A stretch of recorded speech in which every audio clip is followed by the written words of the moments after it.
400 സീറ്റെന്ന ബിജെപിയുടെ മോഹം തകർത്തിരിക്കുകയാണ് ഇന്ത്യ മുന്നണി. ഒറ്റയ്ക്ക് കേവല ഭൂരിപക്ഷമില്ലാത്തത് രാഷ്ട്രീയപരമായി ബിജെപിക്ക് തിരിച്ചടിയായി. എൻഡിഎ 294 ഒതുങ്ങി. നിതീഷിന്റെയും ചന്ദ്രബാബു നായിഡുവിന്റെയും സഹായമില്ലെങ്കിൽ എൻഡിഎക്ക് അധികാര തുടർച്ചയില്ല എന്നതാണ് അവസ്ഥ. വിഷ്ണു തലവൂർ കൂടി ചേരുകയാണ് കൂടുതൽ വിശകലനങ്ങളുമായി എൻഡിഎയുടെ വിജയം സംബന്ധിച്ച്. വിഷ്ണു, 400 സീറ്റ് എന്ന വലിയ നമ്പറായിരുന്നു, വലിയ സംഖ്യയായിരുന്നു ബിജെപി ആദ്യഘട്ടത്തിൽ പ്രതീക്ഷിച്ചിരുന്നത്. പക്ഷേ 400-ൽ നിന്ന് ഒരുപാട് കുറവുണ്ടാകുന്നു എന്നുള്ളത് മാത്രമല്ല, കഴിഞ്ഞ തവണത്തെ നമ്പറിലേക്ക് എത്താൻ പോലും ബിജെപിക്ക് സാധിക്കുന്നില്ല എന്നുള്ളതാണ്.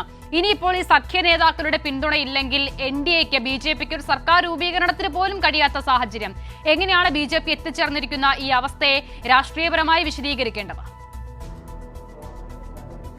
അസുത, ബി.ജെ.പിയെ സംബന്ധിച്ച് വലിയൊരു തിരിച്ചടി തന്നെയാണ് ഈ ഒരു 2024 തെരഞ്ഞെടുപ്പ് ഫലം എന്ന് പറയുന്നത്. പ്രത്യേകിച്ച് ഹിന്ദി ഹൃദയഭൂമിയിലടക്കം ബി.ജെ.പി സീറ്റുകളിൽ വലിയ ഒരു വിള്ളൽ ഉണ്ടാക്കിയിരിക്കുന്നു. ഇന്ത്യ മുന്നണി വലിയൊരു വിള്ളൽ ഉണ്ടാക്കിയിരിക്കുന്നു എന്ന് തന്നെ നമുക്ക് പറയേണ്ടി വരും. അതിന് ഏറ്റവും വലിയ ഉദാഹരണമാണ് ഉത്തർപ്രദേശ് എന്ന് പറയുന്ന സംസ്ഥാനം.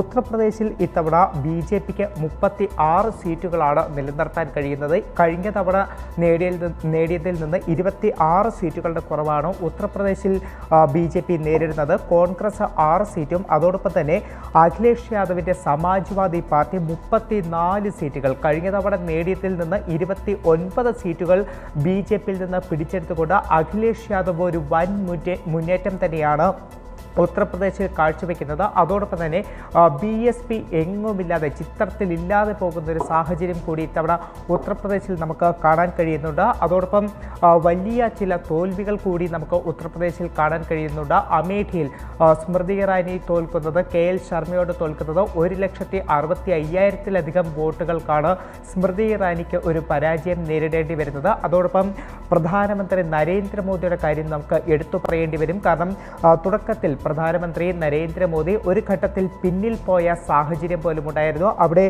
സ്ഥാനാർത്ഥിയായിരുന്ന അജയ് റായോട് പ്രധാനമന്ത്രി നരേന്ദ്രമോദി വാരണാസിയിൽ പിന്നോട്ട് പോകുന്നു. പിന്നീട് വലിയ തലത്തിൽ മോദി ആ മണ്ഡലത്തിൽ വാരണാസിയിൽ തൻ്റെ ഒരു ലീഡ് ഉയർത്താൻ, അല്ലെങ്കിൽ ഭൂരിപക്ഷം 1 ലക്ഷത്തിലേക്കൊക്കെ തന്നെ എത്തിക്കാൻ വലിയ തോതിൽ വിയർക്കുന്ന ഒരു കാഴ്ച തന്നെയാണ് നമുക്ക് ഉത്തർപ്രദേശിൽ കാണാൻ കഴിഞ്ഞത്. ഇപ്പോൾ ഏറ്റവും ഒടുവിൽ പ്രധാനമന്ത്രി നരേന്ദ്രമോദി വിജയിക്കുമ്പോൾ അവിടെ 1,52,000 വോട്ടിൻ്റെ മാത്രം ഭൂരിപക്ഷത്തിലാണ് മോദിക്ക് വാരണാസിയിൽ ഒരു ജയം സാധ്യമാകുന്നത്. അത് വളരെ കഷ്ടപ്പെട്ട് തന്നെ മോദിക്ക് ജയിക്കേണ്ടി വരുന്നു എന്ന് നമുക്ക് പറയേണ്ടി വരും. കാരണം ഇത്തവണ തെരഞ്ഞെടുപ്പിനെ നേരിട്ടപ്പോൾ 10 ലക്ഷം വോട്ട് അവിടെ നേടും. അതിൽ 7 ലക്ഷമായിരിക്കും മോദിയുടെ ഒരു ഭൂരിപക്ഷം എന്നതടക്കമുള്ള കാര്യങ്ങളാണ് ബി.ജെ.പി മുന്നോട്ട് വെച്ചത് എന്നുണ്ടെങ്കിൽ അവിടെ നിന്നൊക്കെ പോയി മോദിക്ക് 1 ലക്ഷത്തിന് മുകളിലേക്ക് ഒരു ഭൂരിപക്ഷം എത്താൻ പോലും വിയർക്കേണ്ട ഒരവസ്ഥ വാരണാസിയിൽ നമുക്ക് കാണാൻ സാധിക്കുന്നു. ആ ഒരു തലത്തിൽ തന്നെ ഹിന്ദി ഹൃദയഭൂമിയിലെ പ്രധാനപ്പെട്ട ഭൂമികയായ ഉത്തർപ്രദേശിൽ ബി.ജെ.പി വളരെയധികം വിയർക്കുന്ന, സീറ്റുകൾ നഷ്ടമാകുന്ന സാഹചര്യത്തിലേക്ക് പോകുന്നു.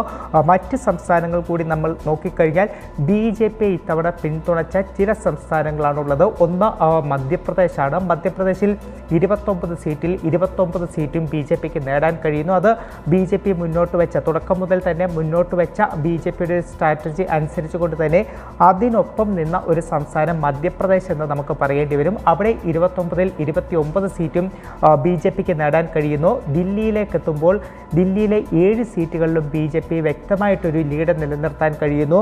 ഇത്തവണ അരവിന്ദ് കെജ്രിവാൾ, ജയിൽ മോചിതനായ അരവിന്ദ് കെജ്രിവാൾ വലിയ തോതിൽ പ്രചരണമൊക്കെ നടത്തി ഒരു തിരിച്ചുവരവ് ഇത്തവണ ഇവിടെ ദില്ലിയിൽ ഉണ്ടാകുമെന്ന് നമ്മൾ പ്രതീക്ഷിച്ചെങ്കിലും കെജ്രിവാൾ എഫക്റ്റ് ദില്ലിയിൽ ഇത്തവണ വർക്കാകാതെ പോകും.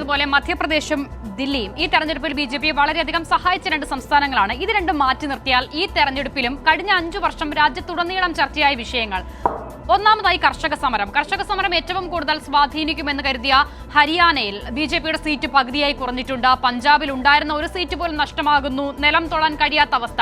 ഇത് രണ്ടും ഈ തെരഞ്ഞെടുപ്പിനെ സ്വാധീനിച്ചു എന്ന് നമുക്ക് കാണാം. മണിപ്പൂരിൽ ഉണ്ടായിരുന്ന 1 സീറ്റ് നഷ്ടമാകുന്നു. 2ഇടത്തും കോൺഗ്രസ് വിജയിക്കുന്നു.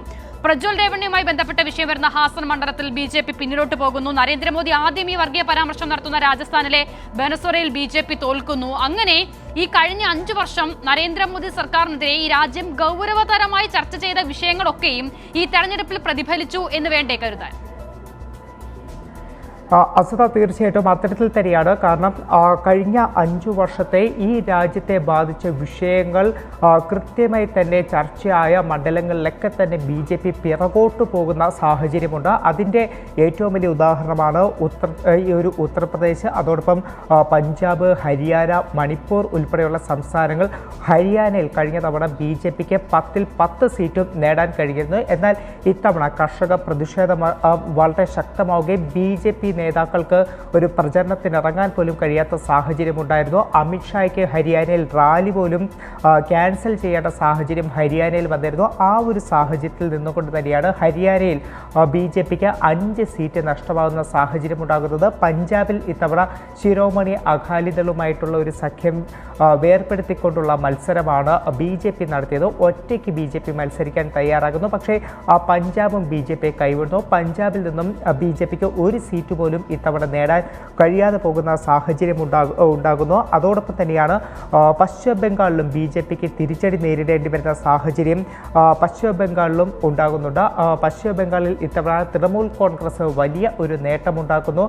തൃണമൂൽ കോൺഗ്രസ് 31 സീറ്റിലാണ് ലീഡ് ചെയ്യുന്നത്. കഴിഞ്ഞ തവണ BJP നേടിയ സീറ്റൊക്കെ തന്നെ ഇവിടെ തൃണമൂൽ കോൺഗ്രസ് തിരിച്ചു പിടിക്കുന്ന സാഹചര്യം. ഏകദേശം 10ഓളം സീറ്റ് BJPക്ക് പശ്ചിമ ബംഗാളിൽ നഷ്ടമാകുന്ന സാഹചര്യമാണ് പശ്ചിമ ബംഗാളിനെ സംബന്ധിച്ചുണ്ടാകുന്നത്. ഇതുപോലെ തന്നെയാണ് മണിപ്പൂരിലും BJPക്ക് ഉണ്ടായിരുന്ന സീറ്റ് നഷ്ടമാകുന്ന സാഹചര്യം മണിപ്പൂരിലുണ്ടാകുന്നു. മണിപ്പൂർ നമുക്കറിയാം, ഇപ്പോഴും അവിടുത്തെ കലാപങ്ങൾ അടങ്ങിയിട്ടില്ല, പ്രശ്നങ്ങൾ അടങ്ങാത്ത ഒരു സാഹചര്യമുണ്ട്. അവിടെയും BJPക്ക് ഉണ്ടായിരുന്ന സീറ്റ് പോലും നഷ്ടമാകുന്നു. അപ്പോൾ ഈ പ്രശ്നങ്ങൾ രാജ്യം നേരിട്ട കൃത്യമായിട്ടുള്ള പ്രശ്നങ്ങൾ ഉയർത്തിക്കാട്ടി തെരഞ്ഞെടുപ്പ് നടന്ന എല്ലാ മേഖലകളിലും BJPക്ക് വലിയ തിരിച്ചടി തന്നെ ലഭിക്കുന്ന സാഹചര്യം. അതിൽ ഏറ്റവും പ്രധാനമെന്ന് പറയുന്നത് ഞാൻ നേരത്തെ ചൂണ്ടിക്കാട്ടിയതുപോലെ ഈ ഹിന്ദി ഹൃദയഭൂമിയിലെ ഏറ്റവും പ്രധാനപ്പെട്ട സംസ്ഥാനമായിട്ടുള്ള ഉത്തർപ്രദേശിൽ ഹിന്ദി ഹൃദയഭൂമിയിലെ കാര്യം പ്രത്യേകമായി പരിഗണിക്കേണ്ടത് തന്നെയാണ്.